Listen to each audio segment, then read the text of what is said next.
bagaimana secara teoritis mekanisme melihat prosedur dan menilai jalannya sebuah peristiwa pidana? Mohon izin yang mulia. Bicara tentang peristiwa pidana, maka pasti dikaitkan dengan sistem peradilan pidana. Dalam sistem peradilan pidana ada azas diferensiasi fungsional, di mana pintu masuknya sebuah perkara ditandai dengan peristiwa. Ada peristiwa pidana yang dapat masuk laporan, pengaduan, tertangkap tangan. Setelah dari situ biasanya ada yang namanya petugas dalam fungsi melakukan penyelidikan, selanjutnya penyidikan, selanjutnya nanti akan dikabarkan melalui SPDP yang namanya kepada jaksa penuntut umum. Setelah nanti mungkin ada dilengkapi segala macam berkasnya, maka nanti jaksa akan punya tanggung jawab melimpahkan perkara tersebut jika sudah P21 kepada pengadilan. Dan diantaranya sistem peradilan pidana tersebut mengacu ke dalam hukum acara pidana. Ada hak imperatif dalam kasus-kasus di atas 5 tahun, itu ada peran penasihat hukum sebagaimana pasal 1 angka 13 Kitab Undang Hukum Acara Pidana.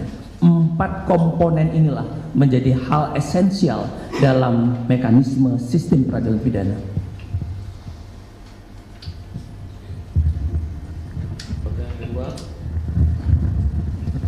Dalam perkara anak berlaku hak-hak yang wajib dan melekat pada pemeriksaan anak. Bagaimana kalau ada hak anak dilanggar dan bagaimana untuk mengetahui terjadi pelanggaran hak anak dalam proses penyidikan dan apa pula akibat hukumnya? Ya, maka bicara tentang kasus pidana anak berlakulah lex specialis derogat lex generalis, ada keistimewaan. Kita mengenal ada namanya Undang-Undang Sistem Peradilan Pidana Anak, di mana di situ ada karakteristik penanganan dalam semua tahapan pemeriksaan. Undang-undang meletakkan ada kata semua tahapan pemeriksaan mengacu pada konsiderannya betapa esensinya perlindungan kepada anak. Di dalam anak itu adalah sebisa mungkin upaya-upaya paksa, penangkapan, penahanan dan segala macam itu adalah upaya yang terakhir.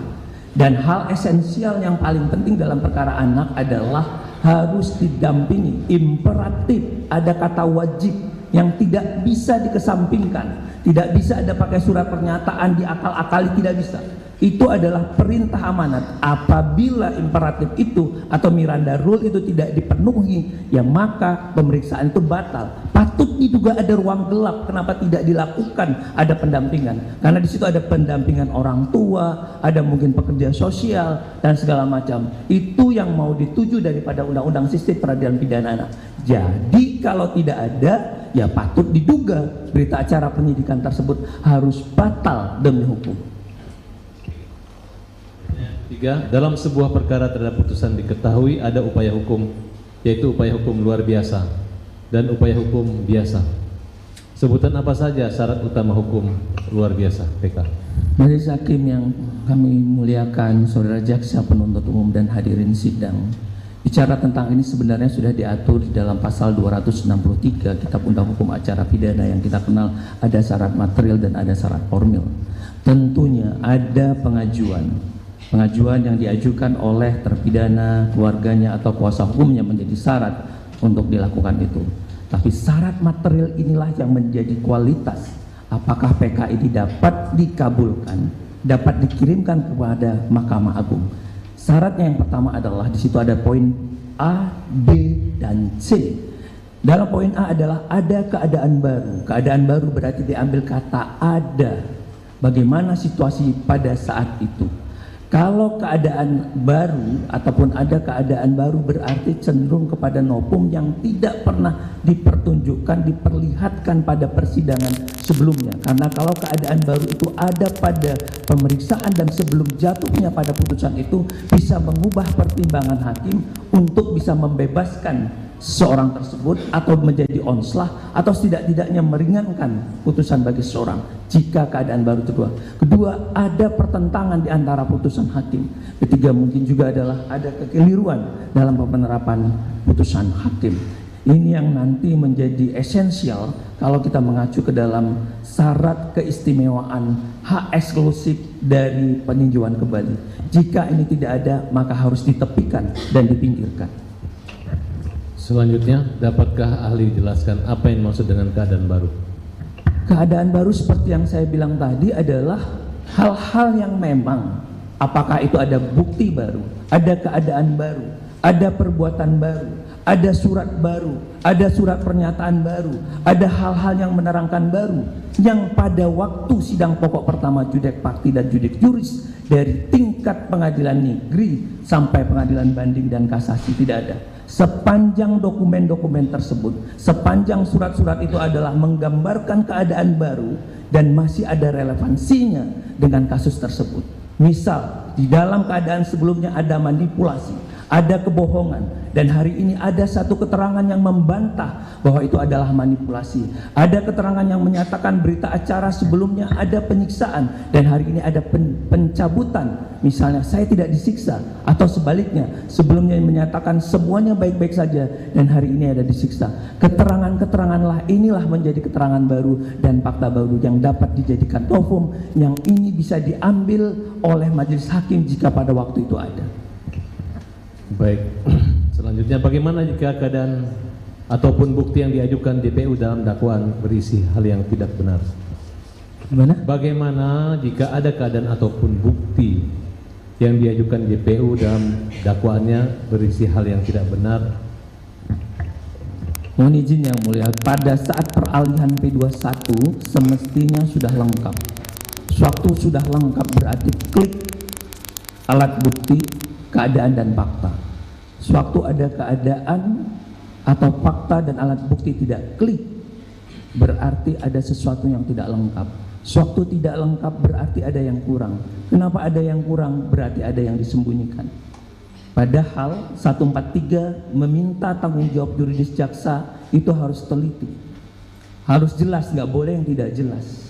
Harus lengkap, berarti tidak boleh ada yang tidak lengkap. Jadi kalau ada satu kasus yang sudah sekian lama, terus misalnya hari ini ada sebuah yang tidak jelas, tidak lengkap, berarti dari sejak awal. Berarti penyelidikannya ada yang keliru, penyidikannya ada keliru, sehingga terkecohlah jaksa, termasuk terkecohlah majelis hakim yang memeriksa perkara ini. Selanjutnya, bagaimana menilai sebuah perkara untuk dapat mengetahui dalam berbagai putusan terdapat saling pertentangan fakta? Tentu kalau memang dalam putusan itu akan kita lihat pasal 197 Kitab Undang Hukum Acara Pidana. Di situ dijelaskan ada kewajiban hakim untuk memenuhi tentang putusan dari poin A sampai poin huruf C, mungkin K dan L ya kalau saya tidak salah. Tapi hal yang esensi yang paling penting itu adalah dalam poin D, F dan H.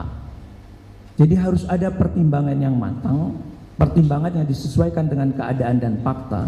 Terus unsur pasal itu memang pas atau tidak untuk menjatuhkan kesalahan dan hal yang memberatkan dan meringankan, sehingga juga hakim nanti akan menjatuhkan pidananya.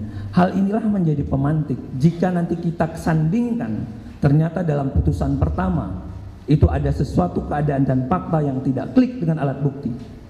Misalnya dalam pertimbangan hakimnya dalam satu putusan itu kita lihat, ya di situ ternyata ada keadaan fakta yang tidak klik, berarti pertimbangan hakim ini adalah tidak baik. Ada sesuatu yang tidak klik. Terus ini yang menjadi catatan karena 197 ayat 2-nya menyatakan begini, jika tidak terpenuhi pertimbangan hukum itu, tidak kliklah poin D, F dan H, karena memang kita di Fakultas Hukum kan di FH, saya selalu mengingatnya begitu, maka di luar huruf-huruf yang lain, tapi saya lebih suka di poin D, F dan H karena itu adalah jantung dalam sebuah putusan, maka putusan itu adalah batal demi hukum. 197 ayat 2 Kitab Undang Hukum Acara Pidana. Baik. Dari permohonan PK yang diajukan pemohon, bukti mana saja yang dapat dijadikan novum dalam perkara ini? Kemudian apa legal anotasi atau catatan hukum saudara atas putusan maupun dakwaan jaksa? Majelis hakim mohon izin, saya tidak bisa menentukan karena ini memang mungkin serta-merta adalah kewenangan majelis hakim yang memeriksa di sini untuk merekomendasi. Tapi kalau sepanjang sebagaimana sumpah yang tadi saya sampaikan pengetahuan saya, novum dalam perkara ini adalah terkait adanya surat pernyataan adanya DPO yang fiktif. Disitulah jantungnya dalam perkara ini. Karena sejak awal nama-nama tersebut sudah muncul dalam surat dakwaan, ada Dani, ada Andi dan lain sebagainya. Mungkin saudara-saudara dan kita semua di sini bisa melihat dalam berkas perkara. Dengan pencabutan DPO tersebut mencabutlah, karena dia adalah intellectual dader yang dapat menarik pelaku-pelaku yang lain. Bagaimana mungkin diadili pelaku pembantu tanpa pelaku utama? Tidak ada, ini adalah akal-akalan, pasti ada sesuatu ruang gelap gitu kalau itu diadili. Karena DPO yang tidak konkret, DPO yang tidak teliti, DPO yang tidak cermat, tidak ada fotonya, tidak ada alamatnya, tidak ada BIN-nya, ini ada sesuatu yang mau diseludupkan oleh penyelidik dari awal. Ini patut diduga ada ruang gelap, padahal penyelidik tidak boleh melakukan hal seperti itu. Jadi menurut saya poin terbesarnya di luar nanti akan disisir hal-hal lain, itu menjadi menarik dari pintu masuknya dari DPO yang fiktif, termasuk terakhir kalau boleh saya masuk memberikan pandangan nama Peggy Peron yang itu sebenarnya bukan orangnya, karena 3 nama itu selalu bersanding. Putusan Prapit itu jika ternyata polisi mengirimkan surat penghentian penyidikan kepada jaksa penuntut umum, berarti penyidik tidak yakin bahwa itu orangnya. Itulah juga bisa menjadikan novum jika saja penyidik mengirimkan surat pasca putusan Prapit kemarin, dia kirimkan, kami menghentikan penyidikan Peggy ini, berarti lagi-lagi patut diduga 3 tersebutlah menjadi keadaan palsu, keadaan manipulasi, keadaan pembohongan, bahwa dari awal ini memang tidak profesional dalam melakukan penyelidikannya. Catatan saya untuk ini, mohon majelis hakim karena Pak dosen ya, jadi saya takut keliru berkaitan tentang putusan. Saya akan izinkan saya membaca anotasi kecil saya karena memang boleh memberikan catatan hukum.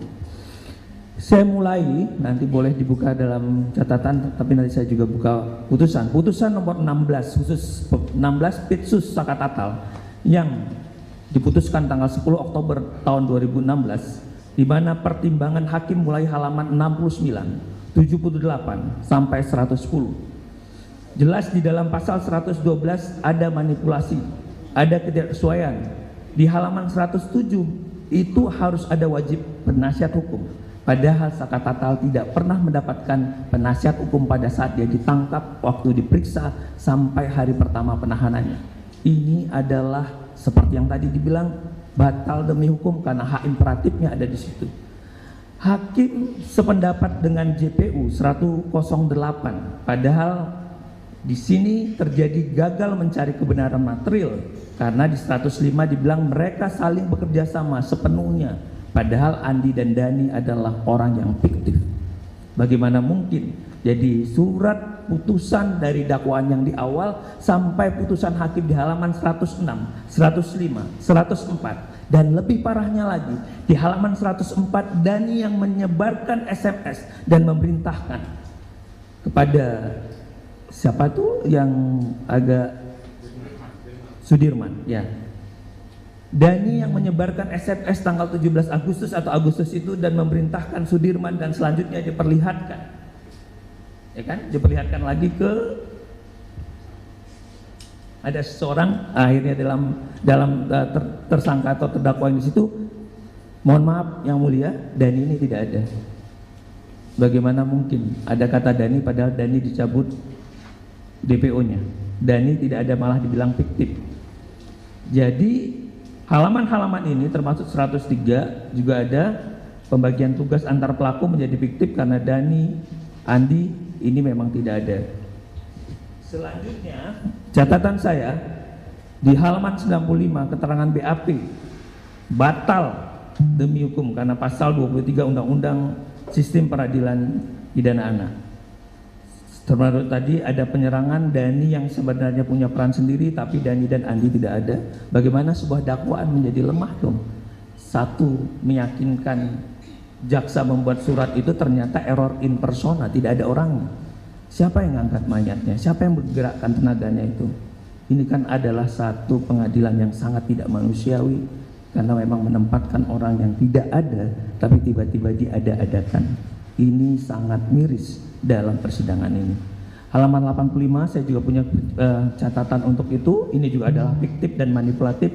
Halaman 81, fakta hukum dan keyakinan hakim yang begitu yakin ternyata keliru, juga terkecoh akibat dari awal memang dilimpahkan perkara ini dengan perkara yang tidak benar. Karena hakim bilang sangat berkeyakinan, tapi nyatanya ini hakim akhirnya tidak pada keyakinan yang benar. Majelis Hakim saya mengambil selanjutnya pada putusan banding tanggal 2 November tahun 2016, putusan nomor 50 Pitsus 2016 PT Bandung. Sangat minus sekali pertimbangan hukum Pengadilan Tinggi Bandung. 10 baris dari halaman 34 sampai 35.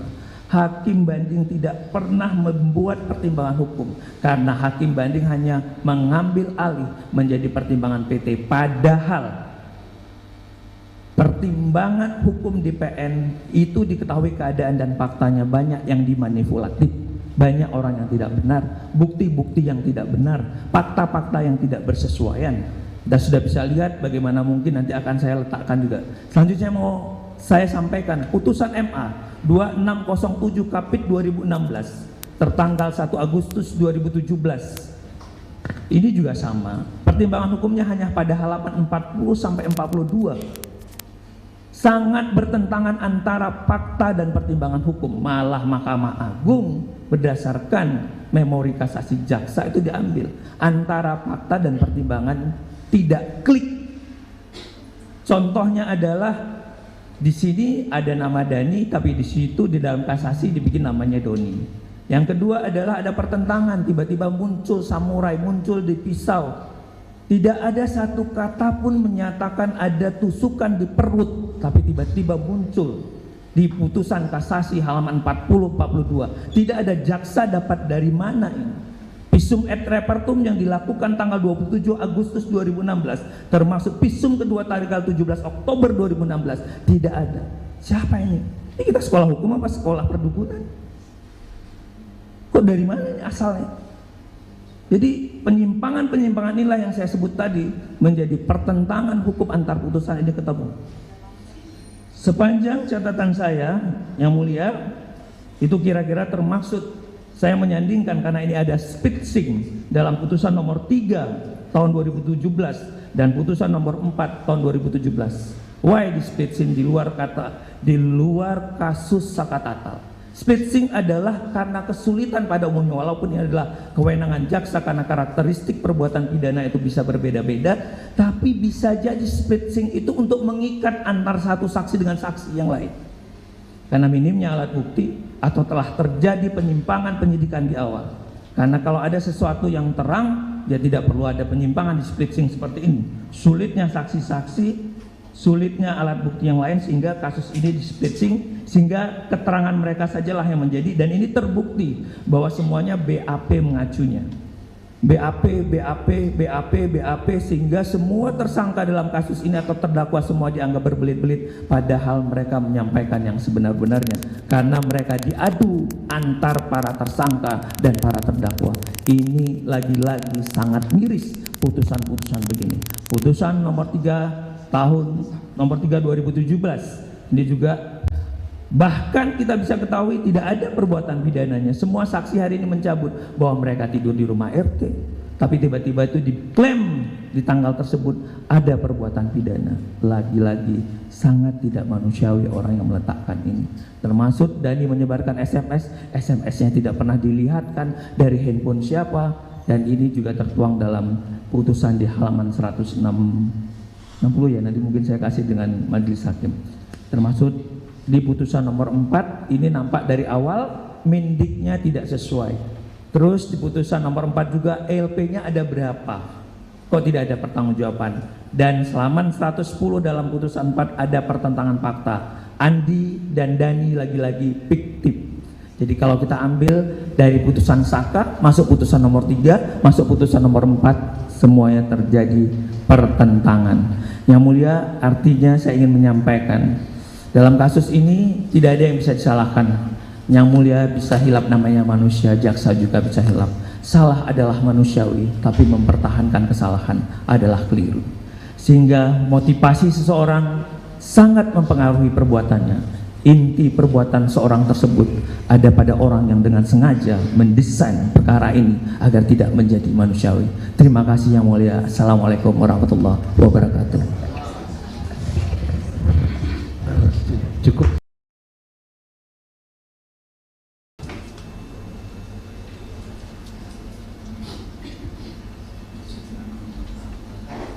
Baik, terima kasih. Izin saya langsung saja bertanya kepada ahli. Untuk saudara jelaskan yang pertama, ahli, berkaitan dengan keterangan saudara tadi, karena ahli pidana akan saya tanyakan terlebih dahulu terkait pembuktian yang dipakai di Indonesia ini.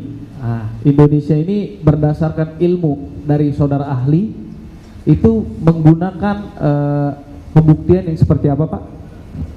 Mohon izin Yang Mulia, pembuktian yang dipakai di hukum acara pidana adalah pembuktian negatif. Saudara bisa membaca pasal 184 Kitab Undang Hukum Acara Pidana. Di dalam Kitab Undang Hukum Acara Pidana ada 5 alat bukti yang dimulai dari keterangan saksi, kedua adalah keterangan ahli, surat, petunjuk, dan keterangan terdakwa, bukan pengakuan terdakwa atau tersangka. Baik. Tadi izin menggunakan pembuktian apa, Pak? Undang-undang negatif, siap.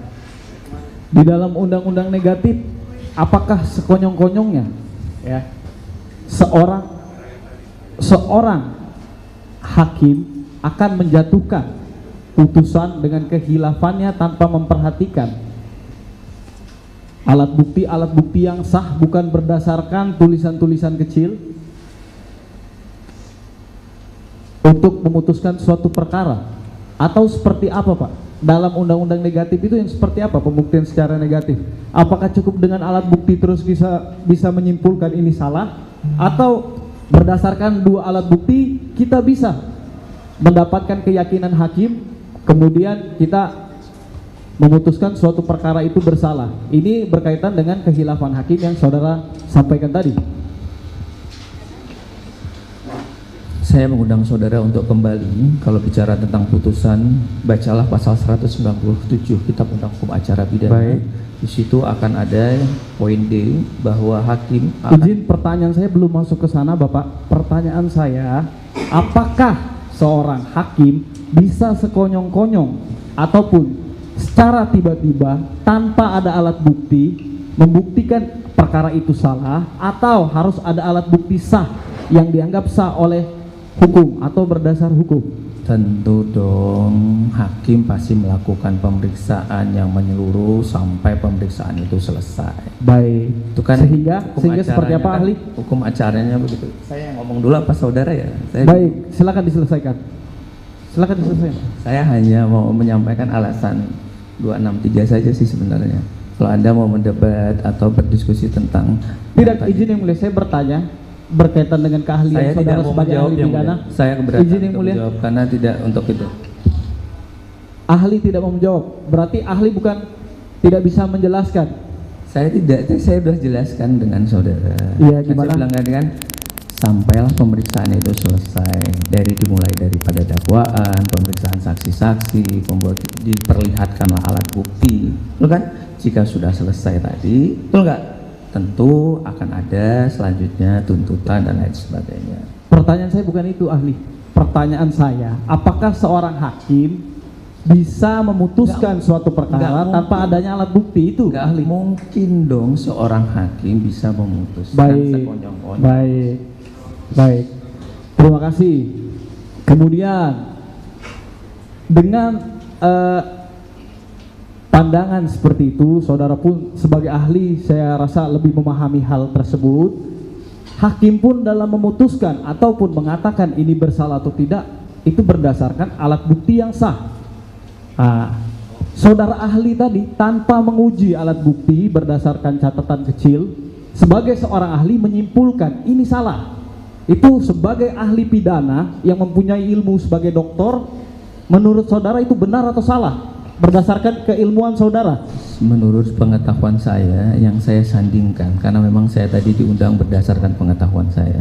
Baik. Saudara nanti tolong disandingkan halaman-halaman tersebut. Tidak, karena Kalau kita tidak dihadapkan dengan silakan diselesaikan. majelis hakim, mohon izin, saya selalu bilang dengan mahasiswa saya, Kalau kita dihadapkan dengan kata-kata tidak selesai, tapi tolong dihadapkan dengan bendanya.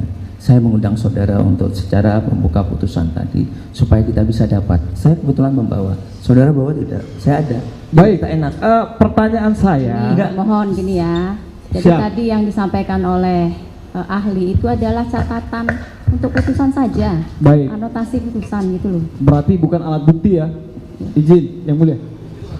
Lain lagi cerita. Baik. Tapi- Enggak, pertanyaan saya itu yang mulia. Yang membuat ribet kan ahli sendiri. Enggak, tapi kan saudara Siap. menyambung- Tolong cabut lo kalimatnya itu Sebentar, gak baik lo. sebentar. Hai jaksa yang baik, gak boleh yang gitu dong. Izin yang mulia. Sudah, Siap. sebentar. Hakim saya merasa terintimidasi Siap. loh kalimatnya begitu. Siap. Ya. Anda tidak menyampaikan kode etik loh begitu. Siap. Saya menyampaikan ke yang mulia bukan ke sampean ahli. Enggak dong. Siap. Ditujukan ke saya. Kalau senggolnya tidak saya jadi Ini masalah. sebentar ya. Tadi catatan, hanya catatan untuk putusan, bukan sebagai alat bukti gitu loh. Baik, siap. Gitu kan Berarti maksudnya bukan Ya. sebagai alat bukti. Baik, kemudian selanjutnya saya akan bertanya kepada ahli berkaitan dengan asas legalitas. Bisa dijelaskan apa itu asas legalitas? Asas legalitas diatur dalam pasal 1 angka 1 Kitab Undang Hukum Pidana yang menyatakan tidak ada satu perbuatan yang diancam yang dapat diancam dengan pidana melainkan satu aturan yang mengatur untuk itu. Namun dalam Kitab Undang Hukum Acara Pidana ada asas legalitas juga diatur dalam pasal 3, yaitu adalah peradilan harus dilaksanakan berdasarkan ketentuan undang-undang ini. Baik. Berarti semua itu telah disebutkan seperti itu. Pertanyaan saya kepada ahli, ya, saudara ahli tadi menyampaikan adanya pertentangan antara satu putusan dan putusan lain. Apakah saudara ahli berdasarkan asas tadi sudah memeriksa? Oke, tadi sudah saudara jelaskan sudah memeriksa putusan. Diluruskan lagi. Jadi itu adalah salah satu alasan dari PK. Baik, Itu ya. baik yang mulia.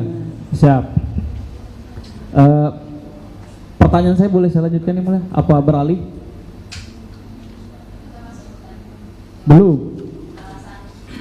Belum, karena tadi beliau menyatakan ada putusan yang saling bertentangan. Maksud saya, apakah beliau sudah mempelajari putusan PT, kemudian putusan Mahkamah Agungnya, Yang mulia, saya izin. sehingga dia bilang bertentangan, ada kehilafan? Yang mulia, izin. Bentar ya. Yang mulia, Sebentar. Berarti saudara tadi tidak menyimak. Baik, Tadi kan udah disebut satu-satu. Iya, dari siap. PN, PT, Siap, Yang mulia. kasasi, gitu ya. siap. Ya. Jadi Baik. sebentar. yang mulia, Ya, dia tidak sebentar. tahu kalau saya dosen, bukan bisa bohong-bohongan. Saya ngebaca. Jadi sudah ditengahi ya. Baik. Tadi sudah disebutkan dari mulai putusan pertama, banding sampai dengan kasasi. Itu tadi putusan sudah Siap. disebutkan. Terima kasih yang mulia. Izin. Kemudian pertanyaan saya berkaitan dengan novum yang disampaikan. Yang mulia, saya harus tunjukkan bahwa saya memang membaca yang mulia, supaya tidak jadi pertentangan. Saya undang saudara untuk Baik. melihat catatan saya bahwa saya membaca. Kalau begitu Alhamdulillah. saya tanya saudara bawa nggak putusannya? Yuk. Bawa, bawa. Baik. Bawa.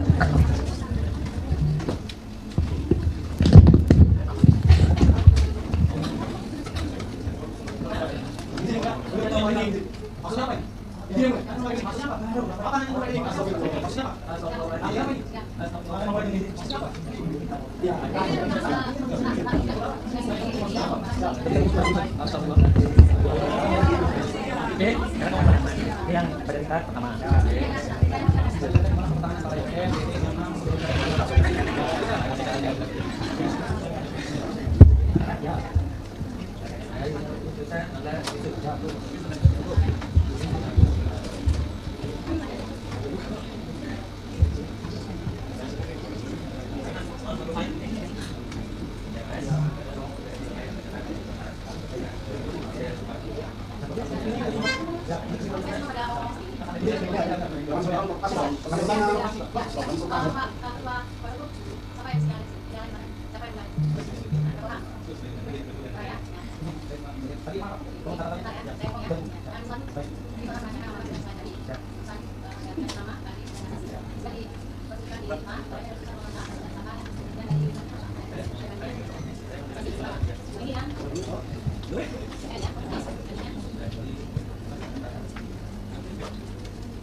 Sebentar ya, yang kami tanyakan adalah yang dibawa oleh ahli. Jadi jangan mencampur adukan yang dibawa oleh ahli. Kembalikan ke tempatnya.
Ada kata penusuk perut.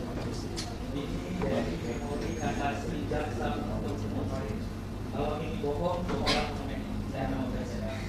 Menusuk perut ini dari visum et repertum tidak pernah ada dari tanggal yang tadi saya bilang, baik visum 27 Agustus 2016 dan 17 Oktober 2016. Dari mana memori kasasi ini menyatakan ada hal-hal ini, karena ahli menyatakan tidak ini juga adalah hal yang tidak sesuai dengan fakta yang saja. Lagi catatan saya ya. Dua ini ada kata dari ini sudah kan jadi sekali lagi ada keadaan baru yang tadi saya sebut di pasal 263. Jadi ada keadaan baru ini kira-kira hasil visum ada luka perut. Nanti silahkan dicek karena disebutkan oleh memori kasasi jaksa itu adalah di perut, menusuk samurai dan di perut ya.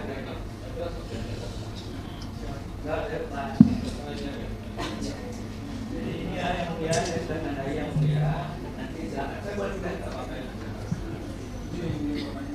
Pertentangan ya, saya putuskan yang selanjutnya. Putusan yang selanjutnya pertentangan tidak ada.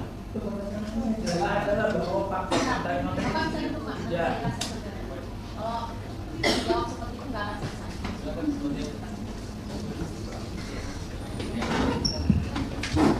Untuk kuasa pemohon, ya, tolong jangan memperkeruh. Tadi maaf yang mulia, tadi jaksanya kesannya kayak mau main tinju dan ditahan sudah. sama jaksa. Kan sudah Itu ditanya. hanya Seperti mau main Sudah, tinju ya. beliau ditahan. yang mengatakan Kan Mungkin seperti kalau itu. nggak ditahan ada misalnya, berarti sebentar. tinjuan. Kalau misalnya saling jawab, sini jawab, sana jawab, kapan selesainya? Ya, ini ahli, kita hargai ahli. Saudara yang menghadirkan ahli, ya. Jadi hargailah ahlinya di sini. Yang nggak menghargai bukan kami. Ya, mereka sama jaksa. aja. Kan sama aja, saling jawab apa bedanya?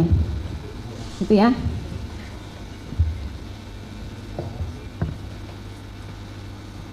Kita teduh ngelihat setelah ngelihat senyumnya Bapak Fernando. Ya kan? Senyum terus. Jadi mau emosi, tapi hakim nggak boleh emosi, kan begitu ya, Pak ya. Yang mulia. Lihat Pak Fernando senyum, jadi kita turun lagi, kan gitu ya. Terima kasih Pak Fernando. Yang mulia, boleh tamu satu pertanyaan Pak ahli? Nanti Izin yang mulia. ini kan Masih giliran kesempatan kami. dari termohon, ya. Jadi silahkan dari termohon. Nah ini yang tadi sudah dipertanyakan oleh termohon ya, sudah dijawab untuk yang pertama. Kemudian yang kedua tadi mengenai pertentangan, ya sudah dijawab oleh ahli mengenai pertentangan. Kalau misalnya dari termohon masih juga belum puas, ya ini kan versi masing-masing. Ahli sudah menyatakan bahwa ini loh pertentangannya, kemudian termohon bilang bukan itu, gitu kan?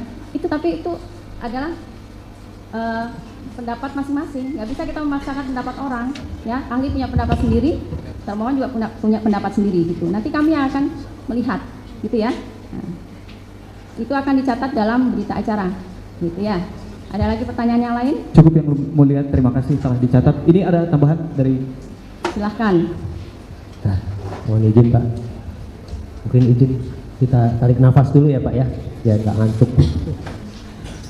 Saya cuman mungkin singkat aja, saudara ahli, terkait dengan pengajuan PK, gitu. Mungkin syarat-syarat atau bagaimana. Yang ingin saya tanyakan tadi saudara ahli menyatakan pengajuan PK ini adalah harus ada dibuktikan keadaan yang baru, seperti itu ya, pada intinya seperti itu. Nah, yang ingin saya tanyakan, apakah keadaan baru yang dibuktikan ini haruslah dibuktikan keadaan barunya, atau hanya perlu membuktikan bahwa tidak ada keadaan lama itu, seperti itu? Yang mulia, pasti keadaan baru itu adalah harus dibuktikan memang ada satu keadaan baru. Ya, Yang mungkin saya yang itu nanti akan dimunculkan apakah dengan surat pernyataan, ada keterangan baru, ada pencabutan yang baru, ya seperti itu.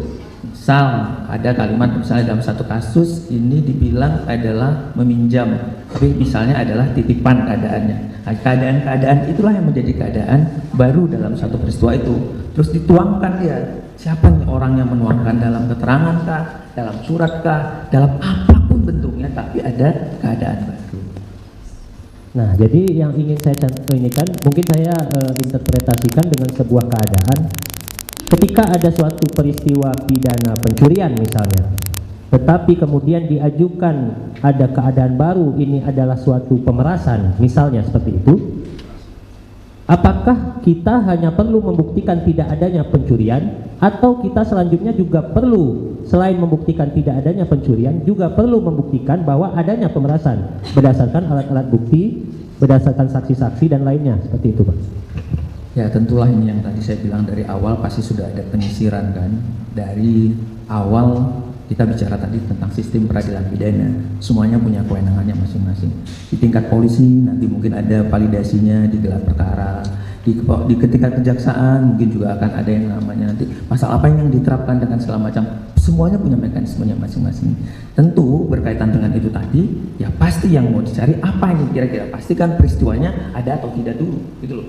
Dalam sebuah perkara pidana kan harus dilihat ini peristiwanya ada apa tidak, gitu, bukan orangnya kan gitu, tapi peristiwa ini terjadi atau tidak, baru nanti siapa sih yang harus bertanggung jawab setelah dilakukan penyelidikan, mengumpulkan alat bukti dan segala macam. Seiring kalau itu dilakukan secara normal dan ideal, maka penyidikan itu pasti mengkerucut dengan orang yang tepat dan tidak akan terjadi error in person. Nah, yang saya tanyakan adalah ketika pengajuan PK ini Pak. Ketika pengajuan PK, apakah pengajuan keadaan baru itu hanya perlu membuktikan tidak adanya atau dalam arti ini adanya keraguan terhadap keadaan lama, atau pemohon PK juga seharusnya perlu membuktikan bahwa ada keadaan baru dengan alat-alat bukti yang sah? Seperti itu Pak. Tentu ini kan lagi-lagi ya mengudinya nanti kan kembali kepada majelis hakim untuk menerima alat bukti ini dapat dikategorikan keadaan baru atau tidak gitu. Tapi keadaan baru itu pasti harus memunculkan punya sifat dan karakteristik yang dugaan kuat yang tadi saya bilang. Jika itu tadi ada, jadi kalau surat-surat ini ada, keterangan-keterangan yang hari ini dimunculkan itu ada pada persidangan yang lalu, pasti ceritanya tidak begini. Itu yang dimaksud di dalam pasal 263 Kitab Undang Hukum Acara Pidana tadi. Tapi kalau saya mau bilang lagi, kalau kita membaca bukunya M. Yahya Harahap menyatakan begini, Itu tidak hanya diperiksa, tapi kalau di situ ternyata ada dugaan kuat, ada tipu muslihat dari pihak lain atau pihak lain yang berisi tentang kebohongan, ada sebuah kebohongan, ada tipu muslihat yang tidak sebagaimana mestinya, ya ini juga bisa masuk dalam materi muatan. Ini saya kutip dari bukunya M. Yahya, Arah Pembahasan UHAP. Oke. Kemudian mungkin terakhir, apakah kemudian memungkinkan memakai alat-alat bukti yang sama dengan alat-alat bukti yang dipakai sewaktu pembuktian di persidangan, tetapi diinterpretasikan dengan cara yang berbeda? Begitu. Dalam pengajuan PK, kita konteksnya dalam pengajuan PK. Tentu kebaruan yang harus kebaruan yang saya tidak bisa memaknai interpretasi, karena kan harus diwujudkan dalam benda apa sih daripada alat bukti ataupun keadaan baru tadi. Jadi harus jelas bentuknya keadaan baru tadi. Sekali lagi yang mulia, apakah itu gambar, surat, keadaan-keadaan baru, ya domainnya yang mulia lah untuk menguji tentang alat bukti itu dapat diterima atau tidak. Ya, maksud saya mungkin begini, misalnya suatu tulisan yang pada saat itu dimaknai berbeda, tetapi pada suatu waktu yang akan datang ternyata ditemukan fakta bahwa ini maknanya bukan seperti yang dulu. Nah, maksud saya apakah memungkinkan seperti itu, dan kemudian bagaimana cara pembuktian bahwa sekarang itu maknanya berbeda seperti itu? Cara maknanya berbeda kan ini sudah clear ya yang mulia, saya kayaknya kesannya harus menegaskan berulang. Jadi sepanjang yang diajukan pemohon bahwa bukti itu tidak termaktub di dalam bukti yang pernah diuji, orang itu tidak pernah dihadirkan pada persidangan di tingkat judek fakti, maka ini adalah keadaan-keadaan baru tadi yang mulia. Ya, mungkin cukup yang mulia. Terima kasih. Terima kasih ahli. Baik, sudah cukup yang mulia.